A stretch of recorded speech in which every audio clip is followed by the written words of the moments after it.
Сыктывкарский суд рассмотрел административные дела в отношении двух организаторов несанкционированного митинга в Сыктывкаре. Аккаунты местных жителей, призывающих к участию в акции протеста, вычислил Центр по противодействию экстремизму регионального МВД. Организаторы привлечены к ответственности по минимуму. Каждый из них оштрафован на 10 тысяч рублей. Подробности в сюжете Татьяны Супряткиной.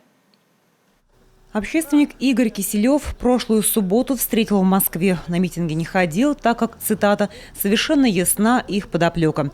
Вовлечение детей в такие акции, по его словам, недопустимо. Сами совершеннолетние в этом не виноваты.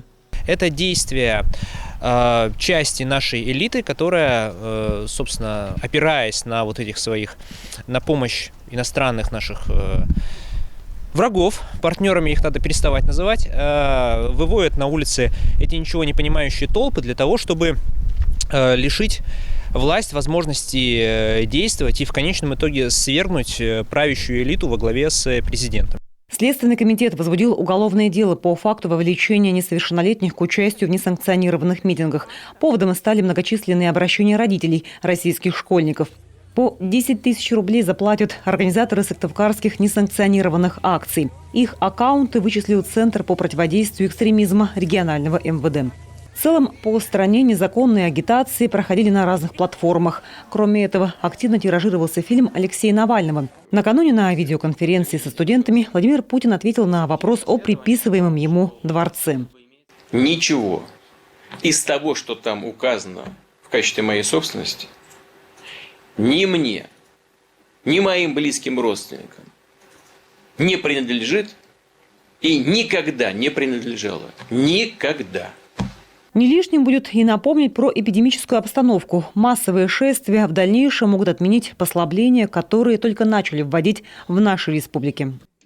Полиции огромная благодарность. Вот просто, глядя на те же видеозаписи, на то, сколько людей было, прекрасно понимая, что во все это время были огромные возможности и не раз там где-то на провокации отреагировать. Нет, все было достойно.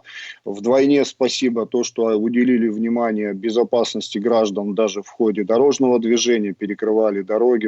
Навального задержали в московском аэропорту Шереметьево 17 января по возвращении из Германии. Там он проходил лечение после инцидента с предполагаемым отравлением. После этого его отвезли в отдел полиции в Химки. Это ближайший к Шереметьево крупный город. По данным ФСИН, Навальный задержан за многократные нарушения испытательного срока как условно осужденный. 29 декабря 2020 года объявлен в розыск. Навальный решением Замоскворецкого районного суда города Москвы приговорен к 3 годам 6 месяцам лишения свободы со штрафом в 500 000 рублей за совершение мошеннических действий и легализацию денежных средств, приобретенных преступным путем. Суд постановил считать назначенное наказание условным с испытательным сроком 5 лет. Решением Симоновского районного суда города Москвы испытательный срок продлен на год. Татьяна Супряткина, телеканал Юрган.